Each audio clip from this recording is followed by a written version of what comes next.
하나님 말씀은 구약 성경 창세기 제7장 1절 말씀부터 12절 말씀까지를 읽어드리겠습니다. 여호와께서 노아에게 이르시되 너와 내 온 집은 방주로 들어가라. 이 세대에서 내가 내 앞에 의로움을 내가 보았음이니라. 너는 모든 정결한 짐승은 암수 7씩 부정한 것은 암수 2씩을 내게로 데려오며 공중의 새도 암수 7씩을 데려와 그 씨를 온 지면에 유전하게 하라. 지금부터 7일이면 내가 40주야를 땅에 비를 내려 내가 지은 모든 생물을 지면에서 쓸어 버리리라. 노아가 여호와께서 자기에게 명하신 대로 다 준행하였더라. 홍수가 땅에 있을 때에 노아가 600세라. 노아는 아들들과 아내와 며느리들과 함께 홍수를 피하여 방주에 들어갔고 정결한 짐승과 부정한 짐승과 새와 땅에 기는 모든 것은 하나님이 노아에게 명하신 대로 암수 2씩 노아에게 나와 방주로 들어갔으며 7일 후에 홍수가 땅에 덮이니 노아가 600세 되던 해 둘째 달 곧 그 달 11의 날이라. 그날에 큰 기품의 샘들이 터지며 하늘의 창문들이 열려 40주야를 비가 땅에 쏟아졌더라. 아멘. 12절까지 읽었습니다.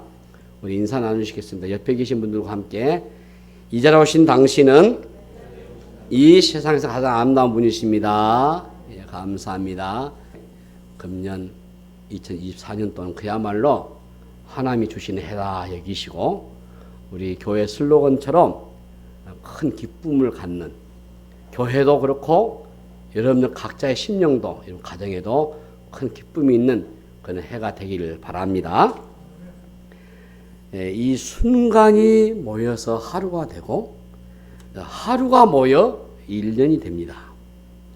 1년이 모아지면 시절이 되고 시절이 모여지면 일생이 됩니다. 지루한 산수 공식 같지만은 결국 이 순간이 일생이라는 것을 우리가 알 수 있습니다.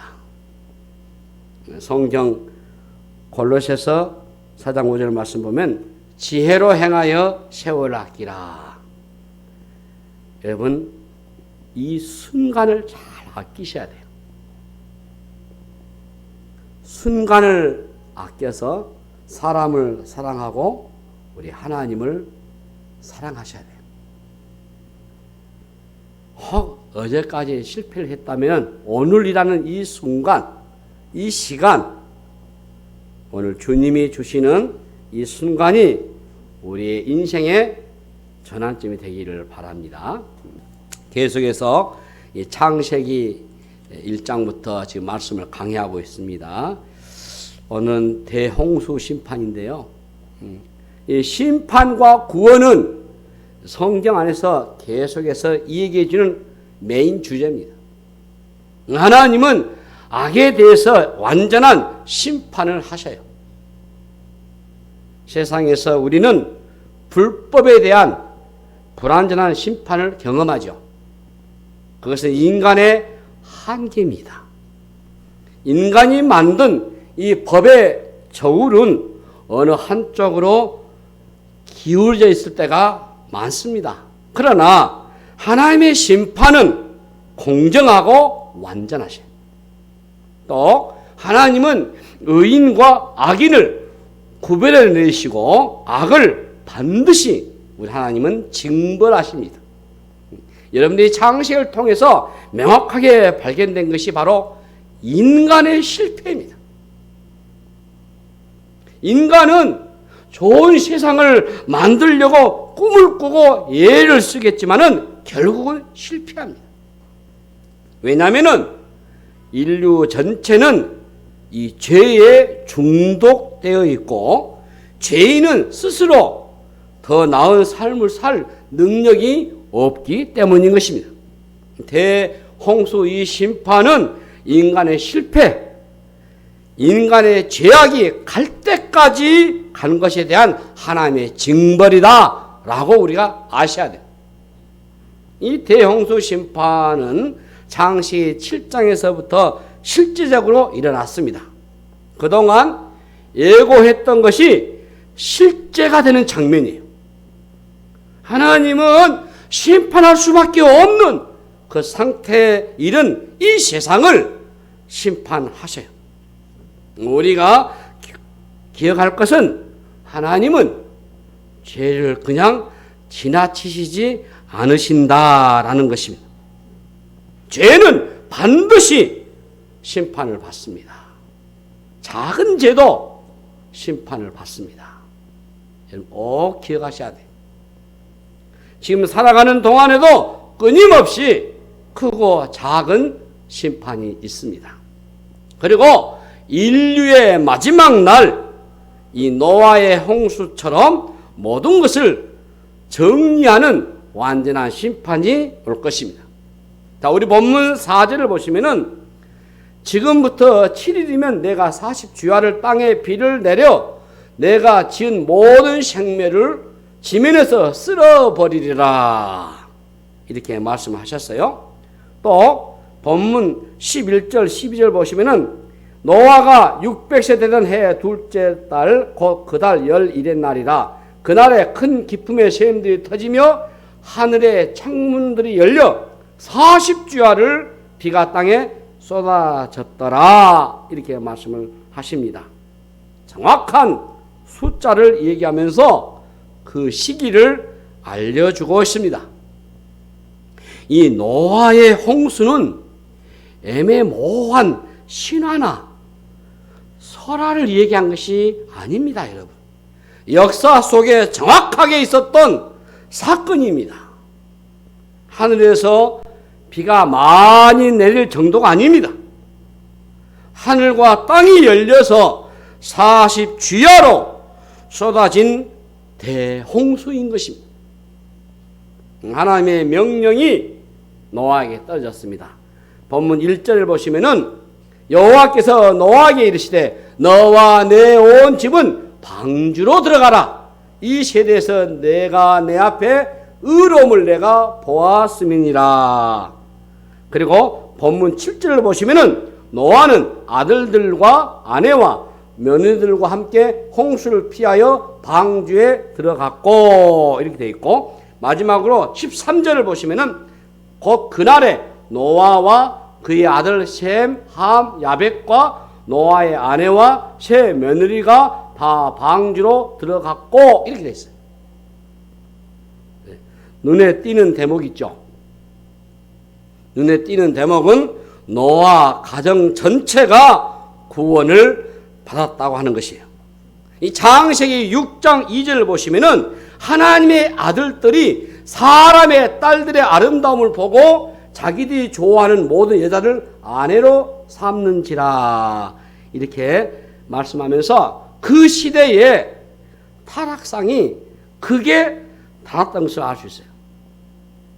어느 시대나 타락상을 잘 보여주는 부분이 성적인 타락 부분이죠. 그런데 이 시대의 문화 속에서 노아의 가족들, 특별히 그의 자녀들이 이러한 영향을 받지 않고 함께 구원의 대열에 참여했다 하는 것은 굉장한 의미가 있는 것입니다. 사도행전 10장 16장 31절에 보시면 이르되 주 예수를 믿으라 그러면 너와 내 집이 구원을 받으리라 라고 하고 이 말씀이 있어요.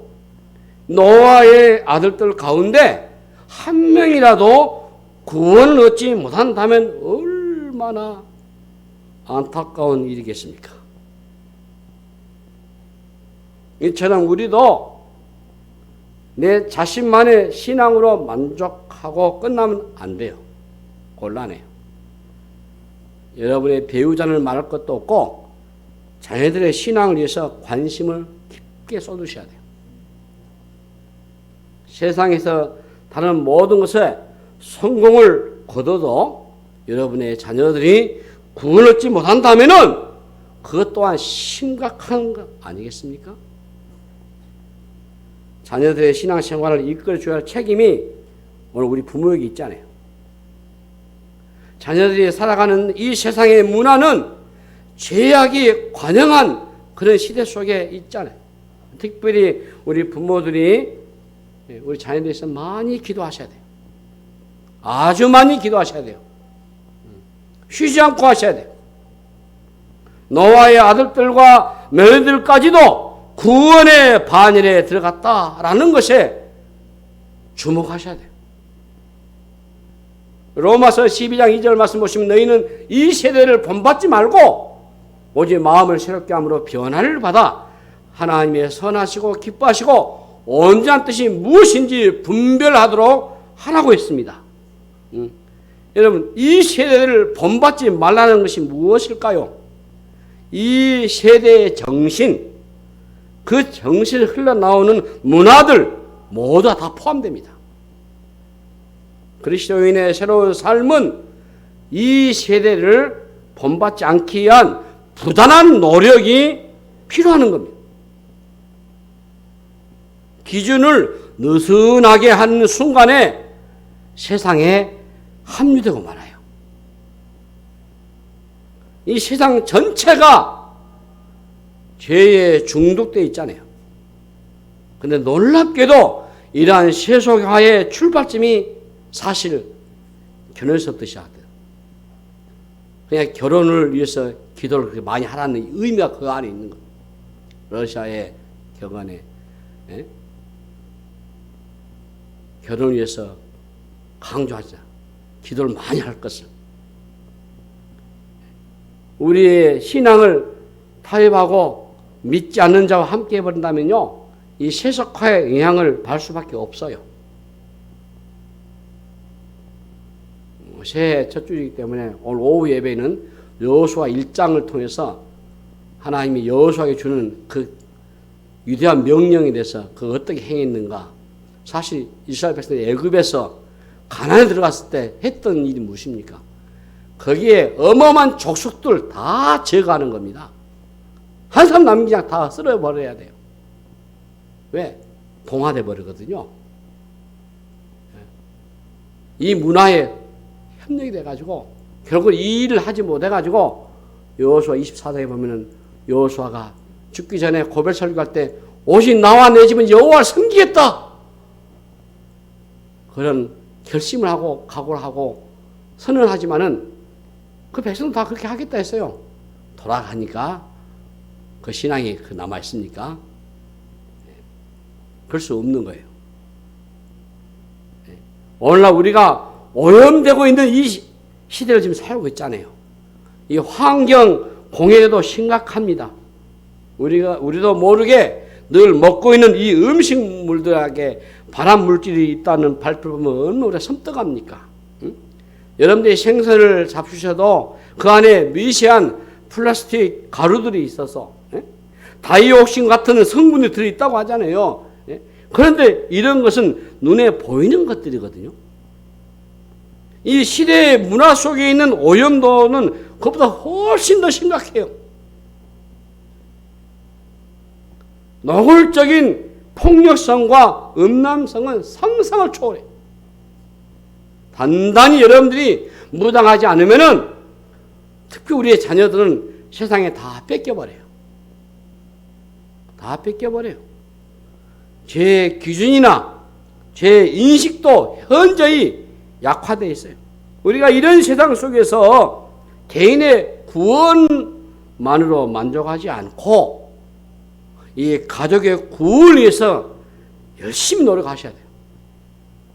하나님은 이 신앙의 계승에 대한 관심이 많습니다. 성경은 이 부분을 아주 강조해요. 그래서 우리는 자녀와 함께 어떻게 이 신앙생활을 할 것인가를 그야말로 진지하게 고민해 보세요. 가족 전도가 참 힘든 게 자녀들이 부모의 삶을 보기 때문에 어려운 거예요. 우리가 식사 기도할 때 정말 진지하고 음식이 식을 때까지 열정적으로 하면서 끝나고 나면은 바로 세상사람 똑같이 돈 얘기하고 남을 흉보고 그런다면은 이 부모님의 자녀들이 하나님을 우리 자녀들이 믿으려고 하겠습니까? 그 부모를 보면서. 또 이 특히 대한민국 입시제도 이것보다 하나님을 한 수 아래로 보는 신앙의 논리가 커요. 그래서 자녀들을 구원에 이끌어내기가 어려워요. 이 노아의 홍수 과정에서 보면은 가장 두드러지고 눈에 띄는 것은 노아의 순종입니다. 우리 본문 5절을 보십시오. 5절을 보시면은 노아가 여호와께서 자기에게 명하신 대로 다 준행하였더라. 또 9절 말씀 보세요. 하나님이 노아에게 명하신 대로 암수 둘씩 노아에게 나와 방주로 들어갔으며 이렇게 말해요. 성경에서 여러 번 말씀하신 이유가 있어요. 홍수가 올 가능성이 전혀 없어 보이는 그 시대에 방주 작업이 무모해 보이고 어쩌면은 바보스러운 행동이었을 것입니다. 그러나 노아는 상황이나 외적인 조건이나 본능이나 상식이나 인간적인 감각 등 그 어떤 것도 따르지 않고 철저하게 하나님의 말씀만을 순종했다는 것입니다. 중요한 것은 말씀에 순종하는 것입니다.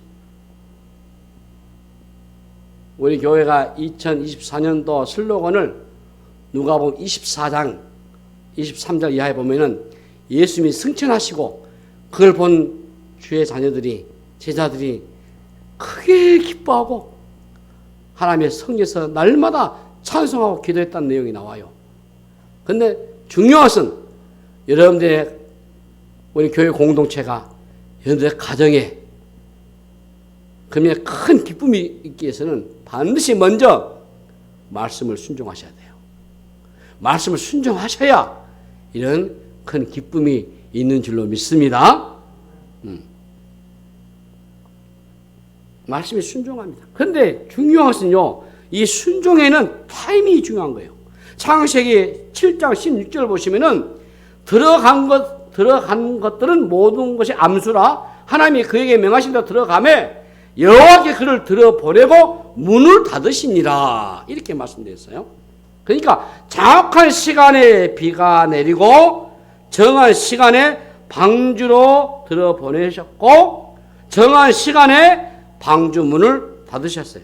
하나님은 심판의 문고리를 잡고 카운트를 세우고 계셔요. 지금도 역사의 모든 운명의 시간을 재고 있으십니다. 그게 어디 있느냐? 요한계시록 3장 7절 보시면 빌라델비아 교회 사장의 편지하라. 거룩하고 진실하사 다윗의 열심을 가지신 곧 열면 닫을 사람이 없고 닫으면 열 사람이 없는 그가 이르시되 이렇게 말씀을 하셔요. 문을 열고 닫는 것은 하나님의 행위입니다. 역사의 결정적인 순간은 하나님의 몫입니다. 믿음의 사람들은 여기에 대한 믿음을 가지고 반응하셔야 돼요. 이게 참으로 중요한 겁니다. 여호와께서 문을 닫으시니라. 하나님은 정확한 순간에 행동하셔요. 느리지도 빠르지도 않습니다. 우리는 하나님의 그 시간에 박자를 맞추셔야 돼요. 이 순종의 때를 놓쳐버리면요 소용이 없어요. 자, 홍수가 터지고 뒤늦게 깨닫고 방주를 향해 달려가는 사람들이 얼마나 많았을 겁니까? 그러나 이미 문은 닫혔습니다. 후회는 회개가 아닙니다, 여러분. 저는 어떤 분이 저에게 상담할 때 가룟 유다가 회개했지 않습니까? 그렇지 않죠. 가룟 유다가 회개하지 않았죠. 후회했지. 양심의 가책을 느끼고 후회했지. 회개한 거 아니에요. 회개는 그렇게 한 거 아니잖아요. 여러분, 후회는 회개가 아닙니다. 뉘우침으로는 회복될 수가 없습니다. 창세기 7장 13절에 곧 그날에 노아와 그의 아들 셈, 함, 야벳과 노아의 아내와 셈 며느리가 다 방주로 들어갔고라고 말씀하셔요. 그날에 곧 운명적인 날을 얘기하죠. 구약의 선지서를 보시면은 선지자들이 한결같이 여호와의 날, 곧 그 날 이런 표현을 많이 사용합니다. 그날 결정적인 순간이 온다 그 말이에요. 그때 우리에게 필요한 것은 무엇인가 하면은 거기에 맞게 순종하는 겁니다. 내가 순종하고 싶을 때 하는 게 아니에요. 하나님의 시간에 맞춰서 순종을 하셔야지. 미루어진 순종은 순종이 아니고 불순종입니다. 하나님의 시간이 차면 아무도 그걸 막을 수가 없어요. 그래서 우리가 설교를 들을 때나 하나님의 말씀을 묵상할 때마다 좀 기억하세요. 하나님, 오늘 이 설교를 통해서, 오늘 이 말씀의 묵상을 통해서 내가 오늘 순종한 말씀이 무엇입니까? 라는 태도가 중요하다고. 여러분들이 전도를 해보시면 자꾸 미루시는 분들 계시잖아요.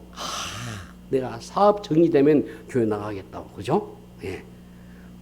얘가 너무 어리니까 얘 키워서 얘 다 키워놓고 교회 나오겠다고. 심지어는 내가 나이 들어서 죽기 전에 예수 믿으면 안 되겠냐고. 언제든지 시간이 있는 줄로 생각하는 겁니다. 그런데 내 삶이 언제 끝날지는 아무도 몰라요. 노아가 방주를 지을 때도 아마도 많은 사람들이 동참했을 것으로 보여져요. 그들은 하루 이틀이 아닌 무려 120년 동안 노아에게 심판의 얘기를 들었을 것입니다. 노아가 방주에 들어가면 구원을 얻을 것이라고 하는 얘기를 안 했겠습니까? 충분히 했고 또 들었을 겁니다. 오늘날로 치자면은 설교를 듣는 것과 똑같은 거예요.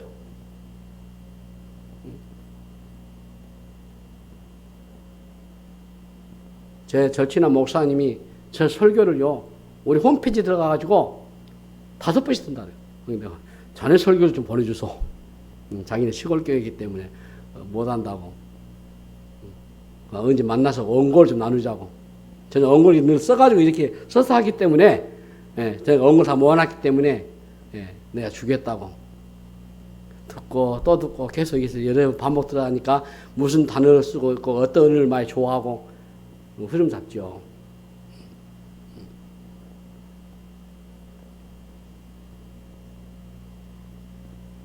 당신이 예수님을 믿으면 구원 얻는다. 수없이 들었지만 거기에 대한 반응이나 결단을 하지 않는 겁니다. 중요한 것은 설교를 수백 번, 수천 번 듣는 것보다 지금 결단하는 것이 중요해요. 문이 열렸을 때 들어가야 되지 않아요? 문이 닫히는 순간이 오거든요. 문이 닫히면요, 모든 것은 끝입니다. 이 노아의 방주에 문이 닫힌 순간부터 사람이 할 수 있는 거 아무것도 없어요. 전적인 하나님의 역사이잖아요. 창세기 7장 22절 23절 보시면은 육지에 있어 그 코에 생명의 기운이 숨이 있는 것은 다 죽었더라 해서. 지면의 모든 생물을 쓸어버리시니 곧 사람과 가축과 기는 것과 공중의 새까지라 이들은 땅에서 쓸어버림을 당하였으되 오직 노아와 그와 함께 방주에 있던 자들만 남았더라. 네? 인류에 대한 심판은 하나님이 말씀하신 대로 완료되었습니다. 22절만 보면은 인류의 슬픈 스토리의 결론 부분이에요. 23절 하반절에 보면 끝난 것이 아니죠. 오직 노아와 그와 함께 방주에 있던 자들만 남았더라. 이 남았더라 라는 단어가 또 아주 중요합니다. 남은 자, 성경에 나오죠. 이 남은 자의 사상이 성경에 아주 중요하게 다루게. 하나님은 항상 남은 자를 두셔요. 하나님의 전적인 은혜죠. 무서운 심판이 쏟아지는 가운데서도 하나님은 노아의 가정을 남겨두셨습니다. 그 진노 속에서도 하나님은 당신의 구원받을 백성을 결코 놓치지 않았습니다. 그래서 우리는 노아를 가리켜서 은혜를 입은 자라라고 얘기할 수 있는 거예요. 자, 여러분, 은혜가 무엇일까요? 저는 우리 온 교우들이 교회 오게 되면 저 입구에 우리 옥상 간판에 사도행전 13장 3절 말씀에 보면은 그때 주일날 안식일을 보고 성경 말씀 예배를 보고 떠날 때 사도들이 하는 말처럼 항상 하나님의 은혜 가운데 있으라. 여러분, 은혜가 무엇입니까? 우리가 정할 수 없이 하나님의 사랑이 우리 속에 깊숙이 침투해 오는 것이 은혜예요. 하나님의 사랑이 추격을 도무지 내 힘으로 따를 수 없어가지고 사랑에 사로잡혀 있는 상태를 하나님의 은혜라고 얘기할 수 있어요. 하나님은 노아를 그 은혜 안에 들게 하시고 구원의 길로 인도해 주셔서 인류의 새로운 창조 역사를 만들어가는 일에 사용하셨어요. 사랑하는 여러분, 오늘도 누구든지 이 방주 안에만 들어가면은 구원을 얻는 줄로 믿습니다. 홍수로 모든 것이 다 쓸려버렸지만 방주 안에 들어가면은 구원을 얻는다는 것은 오늘 우리에게 너무나도 귀중한 진리의 말씀이셔요. 그래서 이 방주라는 개념이 예수 그리스도를 말한 거죠. 예. 누구든지 간에 예수 그리스도를 믿기만 하면은 구원을 얻은 줄로 믿습니다. 기억하십시오. 그래서 우리의 구원은 오직 예수 믿음 뿐이셔요. 무서운 심판의 칼날 앞에서도 하나님은 이 방주에 들어간 자를 포기하지 아니하시고 구원해 내셔요. 오늘 또 우리가 여기 살아있다고 하는 것은 하나님의 은혜 세계 안에 있기 때문인 것입니다. 그래서 고린도후서 6장 2절 말씀 보시면 이르시되 내가 은혜 베풀 때에 너에게 듣고 구원의 날에 너를 도왔다 하셨으니 보라 지금은 은혜 받을 만한 때요 보라 지금은 구원의 날이로다 라고 말씀하십니다. 사랑하는 우리 성도 여러분, 오늘 지금인 거예요. 지금 은혜도 늘 받을 수 있는 게 아니에요. 은혜를 받을 때 받는 사람이 축복인 줄로 믿습니다. 구원의 날은 언제나 오는 게 아니에요. 모든 상황이 종료되는 그날이 옵니다. 여러분, 왜 지금이 중요하겠습니까? 시간은, 그 시간의 주인은 우리가 아니기 때문에요. 시간의 주인이 하나님이셔요. 마태복음 25장에서 달란트 비유 나오죠. 그 달란트를 종들에게 맡겼던 주인이 언제 돌아올지는 누구가 알아요? 주인만 아셔요. 종은 모릅니다. 주인만 알지. 시간은 그냥 흘러가지 않습니다. 시간은 하나님이 주관하고 계셔요. 때가 찼다. 성경에 때가 찼다라는 말이 많이 나와요. 때가 찼다는 말이 무엇입니까? 하나님이 정확하게 세상을 잃고 계시고 세상에 관여하시고 당신의 역사를 완성하시는 뜻이에요. 이 땅에 예수 그리스도가 오신 것도요, 때가 참에 오신 겁니다. 이제는 물의 심판이 아니고 불의 심판이 남아 있습니다. 물의 심판은 끝났죠. 그 약속의 표로 무지개 언약을 해 주셨잖아요. 이제 대홍수 같은 물의 심판은 없습니다. 하나님이 마지막 때 불의 심판이 딱 있기 때문에 불의 심판이 남았어요.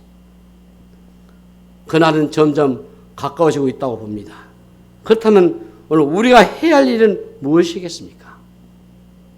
오늘 말씀을 마무리해 보면서 우리가 해야 할 일은 먼저 내 신앙을 확인해 보는 것입니다.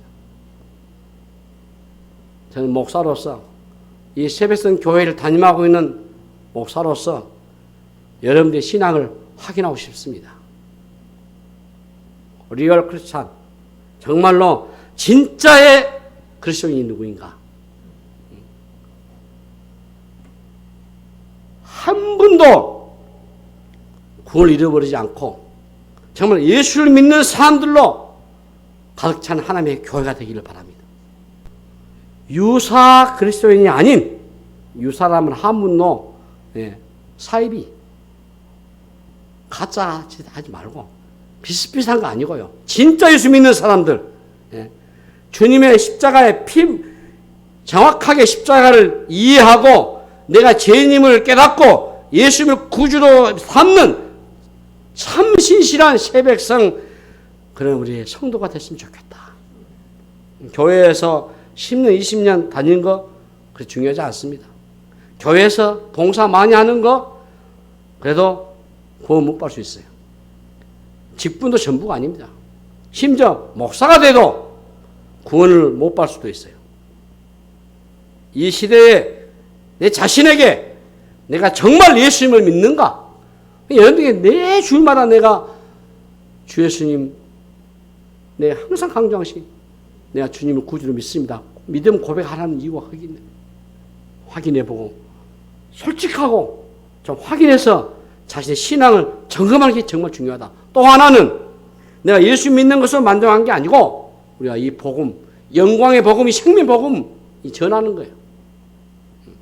정말 복음이 무엇인가 아는 사람은 나 혼자 구원받는 것으로 끝날 수 없어요. 오늘 오후에 공동회에서 우리 교회가 또 올해 예산을 승인하는 절차가 남았습니다. 금년 우리 교회에서 20처고 20군데입니다. 선교 구제 장학 헌금 보낸 것이 우리 호남 노회 상회를 비롯해가지고 노회의 새 교회를 비롯해서 어른 우리 이웃 교회들, 개척하는 교회, 미래 자립 교회, 그리고 우리 북한 교회 재건해서 사마리아 선교회, 모퉁이돌 선교회, 그리고 어른 우리 이웃들, 소녀 가장들을 해서 우리 교단 협의회 북부청, 그리고 우리 NGO, 우리 총회 GM에서 선교해놨지. 또 우리 광신대학교, 우리 총신대학교 올해부터 우리가 후원하기로 했습니다. 그리고 하나 더 추가해서 국경 없는 의사회에 돈을 보내서 어려운 우리 이웃들 좀 의료 선교했으면 좋겠다. 우리 성공호 선교사님은 우리가 계속해 지원하기로 하고, 그래서 제가 해보니까 한 20여 초 됩니다. 여러분들의 정성어리 헌금을 그들의 선교와 그들의 전도와 그들의 구제와 그들의 장학과 거기에 쓰이게 될 것입니다. 여러분 개인적으로는 여러분들이 열심히 이 복음을 또 선포하고 전하고 그걸 나누셔야 돼요. 그래서 왜냐하면 복음을 향한 이 열망이 내 안에서 일어나거든요. 이 구원받은 이 감격이 얼마나 더 놀랐습니까? 이런 황홀한 구원을 나만 받고 끝나면 되겠습니까? 그것은 불가능하죠. 정말 예수 믿는 사람들은 우리 인생이 많이 달라지지 않습니까? 우리 인생이 이 땅에 삶만으로 끝난 게 아니잖아요. 영원한 세계를 결정하는 사실을 기억한다면 이 땅에서 고생을 조금 한다고 하는 것은 더 이상 중요한 일이 아니잖아요. 여러분의 자녀들이 어느 순간에 교회를 다니겠지 아니라는 생각으로 살아가고 있다면 그것은 아직 우리가 구원을 깊이 이해하지 못한 그런 것으로 이해할 수 있어요. 시간은 우리에게 있는 게 아니에요. 사람이 죽고 사는 것은 하나님의 손에 달렸어요. 올 때는 순서대로 왔겠지만 가는 데는 순서가 없지 않습니까, 여러분? 살아야 사는 겁니다. 그래서 날마다 우리는 이 종말론적인 삶을 사셔야 돼요. 내일을 보장할 수 없어요. 내가 얻은 이 구원은 다른 사람들에게도 알려주셔야 돼요. 예. 내가 방주 안에 있다고 여기에 결코 만족해서는 안 될 것입니다. 여러분의 가족들, 자녀와 배우자와 또 우리 주변의 우리 이웃들 이 복음을 전하셔야 돼요. 날마다 순간마다 기도하면서 일을 책임지셔야 돼요. 남아있는 시간이 얼마 될지 모르겠습니다. 지금 우리가 해야 할 일은 가능한 많은 사람들에게 이 복음을 전하면 좋겠어요. 다가올 하나님의 심판을 그들에게 알리셔야 돼요. 오늘 깨어있는 신자로서 내 신앙을 다시 한번 점검해 보시고 여러분의 가족과 여러분의 이웃에게 이 복음을 증거하셔서 아직 열려있는 이 구원의 기회를 놓치지 않는 우리 모두가 다 되시기를 주님의 이름으로 축복합니다. 하나님 아버지 은혜를 감사합니다. 다시 한번 구원의 감격을 힘입고 우리가 바른 진리 안에 서 있으며 이 영광의 복음, 이 생명의 복음을 우리가 믿고 나가며 또 증거하며 많은 자들에게 하나님의 나라를 소개할 수 있도록 저를 인도하여 주시옵소서. 감사하고 우리 곧 예수 그리스도의 이름으로 간절히 기도하옵나이다. 아멘.